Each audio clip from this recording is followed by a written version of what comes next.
A graça e a paz de Jesus, amados, retorna para o nosso pão da casa. Hoje nós estamos lendo os capítulos 3 e 4 de Zacarias. E Zacarias tem uma visão com o sumo sacerdote Josué. Havia duas figuras importantes ali naquela época da restauração de Jerusalém, com a vinda do povo de Deus cativo da Babilônia para Jerusalém. Então, a figura do governador Zorobabel e a figura do sumo sacerdote, que no caso era o sacerdote Josué. E a palavra de Deus descreve a visão do sumo sacerdote diante do anjo do Senhor. Esse anjo do Senhor aponta para o próprio Senhor. Então, uma das funções do sumo sacerdote era representar o povo diante de Deus. Mas só que esse sumo sacerdote Josué, ele está com as vestimentas sujas, falando que lhe faltava o quê? Santidade, separação. E diz que do lado direito dele estava Satanás, o acusador, o adversário. E na verdade, o livro de Zacarias e também o livro de Ageu, do profeta Ageu, fala a respeito da construção ali da casa de Deus, da construção do Senhor e de como ela estava parada, porque inimigos estavam se opondo à sua construção. Mas você sabia que o grande inimigo do homem é o acusador?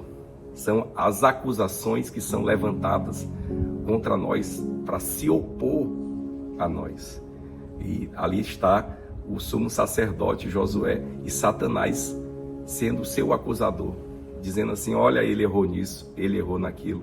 Você sabia que a Bíblia diz que Satanás acusa os filhos de Deus de dia e de noite? E na verdade é este estado de culpa e de acusação que faz com que as pessoas não avancem, que elas não gozem de cura completa, dos benefícios completos conquistados por Deus. Por quê? Porque sempre Satanás quer lançar uma flecha de culpa, dizendo: olha aí, quem é você? Mas você ainda está fazendo essas coisas. Ele é o acusador, ele é o promotor, ele é aquele que quer derrubar você. E é interessante que no texto do capítulo 3 de Zacarias, a palavra de Deus diz assim, é que Deus iria chamar o seu servo. Ele está falando de Jesus, o seu renovo, aquele que é a rocha. E ele diz que num só dia ele iria tirar a iniquidade, a culpa, o pecado de Israel. Num só dia. Quando foi que isso aconteceu?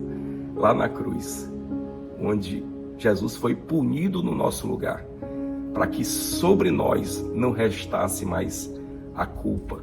Quer dizer que Jesus levasse toda a culpa pelos nossos erros lá no Calvário. Essa é a fé do Evangelho. Você sabia que no dia que Adão errou, você não estava lá, mas você recebeu a culpa do erro de Adão.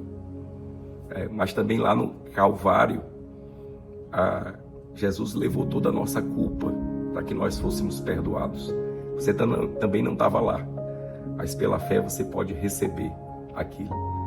Isso é, Satanás sempre vai querer lhe opor, lhe dando uma mentalidade de culpa, de pecado, de inadequação, mas Deus quer te dar vestes novas. Como é que ele faz isso? Ele faz isso através do sumo sacerdote, que de fato pode nos representar. Quer dizer, Josué era o sumo sacerdote naquela época, mas nosso sumo sacerdote é Jesus. É ele que ofereceu o verdadeiro sacrifício, é ele que tem vestes limpas, é ele que se colocou diante de Deus e está à direita de Deus para julgar vivos e mortos. Ele é o nosso intercessor, ele é a nossa fortaleza, ele é aquele que tira a acusação do diabo. Porque quando nós temos fé nele, vamos diante dele, e Satanás diz: olha, mas você fez isso e aquilo. Jesus vai dizer: sim, mas eu já morri pelos seus pecados.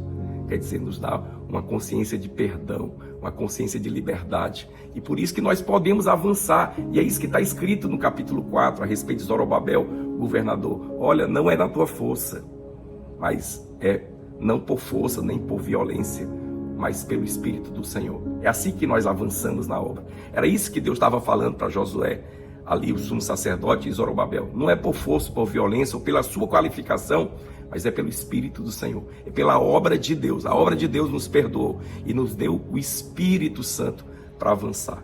E nós podemos avançar não pela nossa força, não pela nossa qualificação própria, não, mas pelo Espírito de Deus, que nos santifica, que nos faz avançar, que nos encheu da justiça de Deus. É Ele que nos dá a vitória. Então, não fica parado diante das acusações. Creia no Evangelho, creia na obra de Cristo, creia no servo, no renovo, no sumo sacerdote, que é Jesus. Ele que te dá uma mentalidade de vitória. Amém? Então, Deus te abençoe. Receba o pão da casa.